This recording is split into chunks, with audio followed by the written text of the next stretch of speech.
Dit is Dani van Dijk en ek wil vandag met julle 'n gedagte deel rondom die hoëpriester. Nou, om by die hoëpriester uit te kom, begin ons by die tabernakel. Nou, ons het nie voorblad so 'n voorstelling van hoe die tabernakel gelyk het ons vir u opgesit.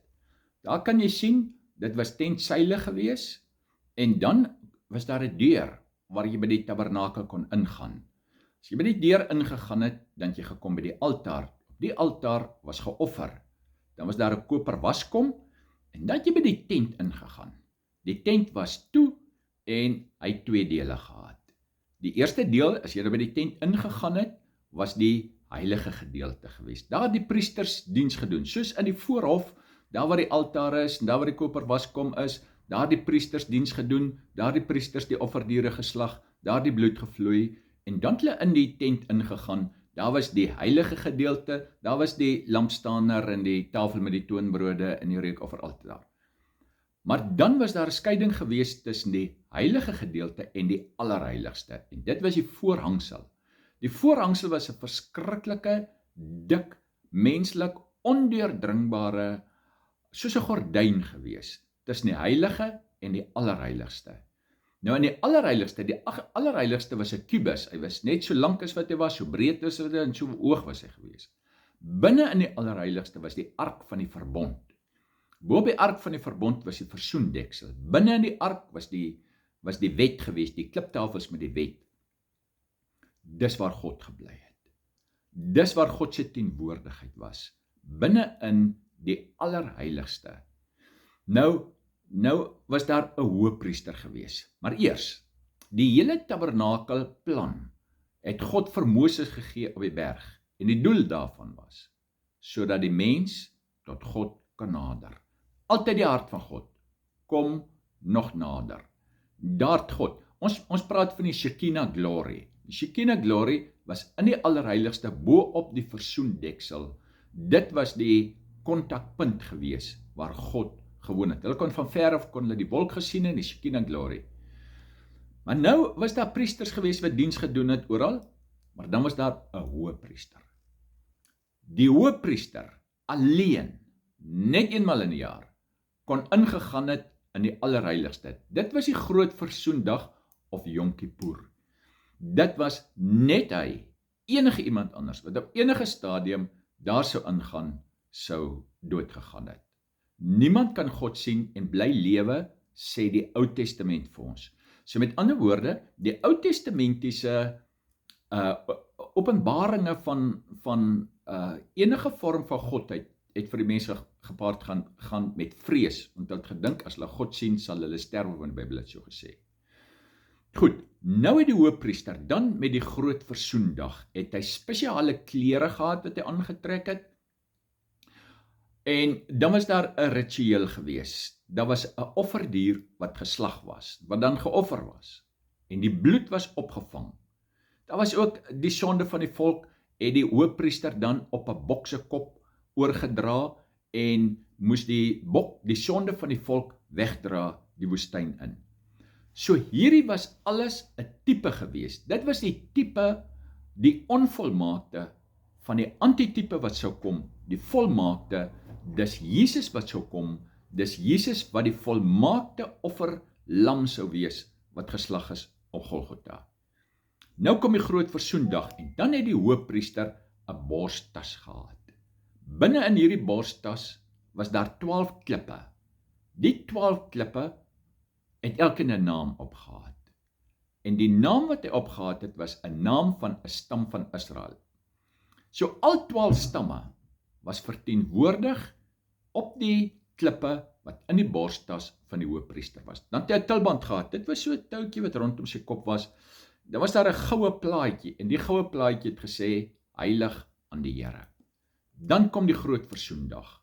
Nou gaan die hoëpriester in, hy offer die onskuldige offerdier, so dit was die onskuldige in die plek van die skuldige.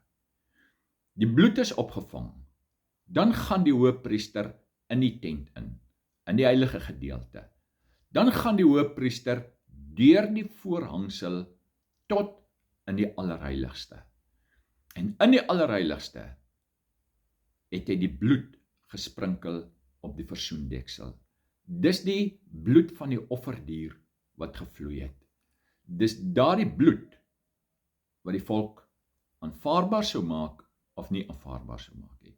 So met ander woorde, daardie offer sou aanvaar word of nie aanvaar word nie. So nou het die hoofpriester gegaan en wat nou vir ons baie belangrik is. Hy het met hierdie borstas waarop die name van die 12 stamme van Israel was, het hy ingegaan in die allerheiligste.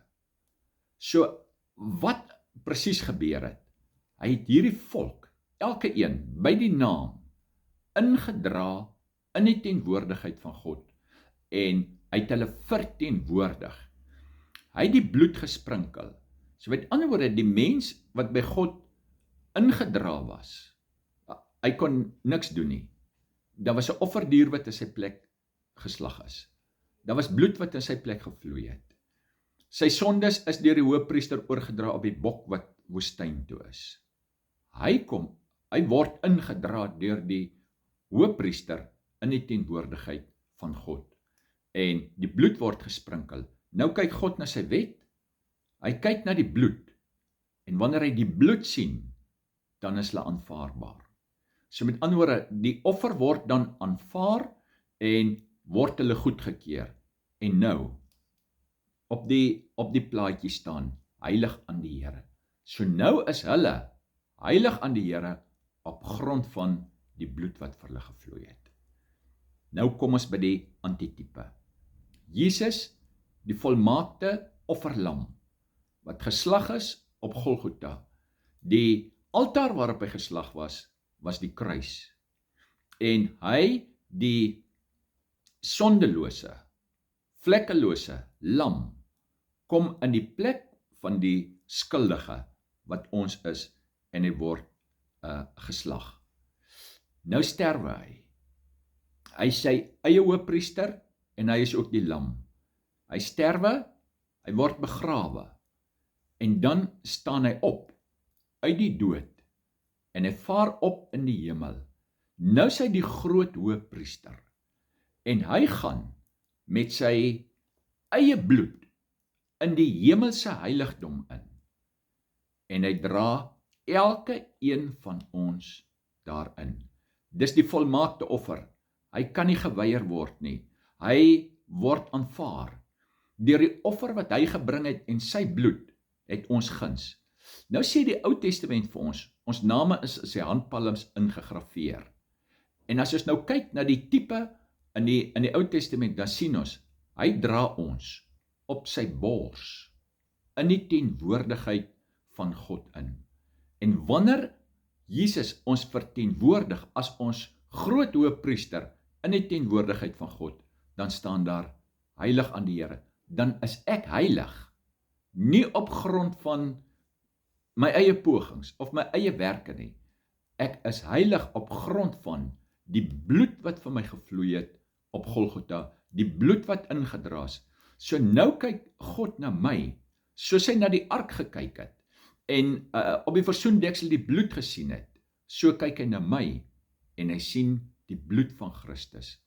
En die werke, die volmaakte werke van Christus is my deel, dit word my toegereken, ek word hanteer en behandel op grond van Christus se soenverdienste. Nou wil ek net gou so 3 versies lees uit Hebreërs 4 van vers 14 af. Luister nou die woorde na aanleiding van dit wat ons gesê het. Terwyl ons dan 'n groot hoofpriester het wat deur die hemele deurgegaan het, naamlik Jesus die Seun van God, laat ons die belydenis vashou, want ons het nie 'n hoofpriester wat nie met ons swakhede medelee kan hê nie, maar een wat in alle opsigte versoek is net soos ons, maar sonder sonde. Laat ons dan met vrymoedigheid na die troon van genade gaan, sodat ons barmhartigheid kan verkry en genade vind om op die regte tyd gehelp te word. So nou gaan ons na die troon van genade en ons word gehelp op grond van die prys wat vir ons betaal is. Ons word gehelp op grond van Christus se soenverdienste. Ek is nou nie meer betrokke in dit nie, want sy werk word my toegereken. So, ons het gesê, op Golgotha kyk God na die kruis en hy sien vir my in die kruis. Nou kyk hy na my en hy sien vir Christus in my, want ek is in hom en hy is in my. So, nou gaan ek, en my gebed het waarde, nie op grond van hoe goed ek kan wees nie, of hoe wonderlik ek kan bid nie. My gebed het waarde op grond van die bloed van Christus en die soenverdienste van die hoëpriester. Hy self tree vir ons in. Soos Aaron, wat die hoëpriester was in die tyd van die tabernakel, die hele volk ingedra het, in die heiligdom sodra Christus ons op sy hart in, en hy verteenwoordig my, en hy dra my gebed wat onvolmaak is en met kromme skewe verdraai is, dra hy in die teenwoordigheid van die Vader, en ek het guns, en my gebed word verhoor, en dit is vir ons 'n baie groot seën. En daarom wil ek vir u sê, dit moet ons vrymoedigheid wees. Hy sê, laat ons met vrymoedigheid na die troon van genade gaan, want dit is nou nie meer my werk nie, dis nie nou meer ek wat dit doen nie, dis wat vir my gedoen is. Ek staan in die volmaakte werk, afgehandelde werk van Christus. Hy het oor my uitgeroep, dis volbring, en het oor u uitgeroep, dit is volbring, dis afgehandel, dis ten volle betaal, daar's niks meer te doen nie. Ek vat nou net dit wat vir my gedoen is, en ek bid dat die Here u gaan seën, want terwyl Aaron nou as die hoëpriester daar in die allerheiligste was, het die Joodse volk buitekant gewag, en wanneer hy uitgegaan het, dan het hy hulle geseën.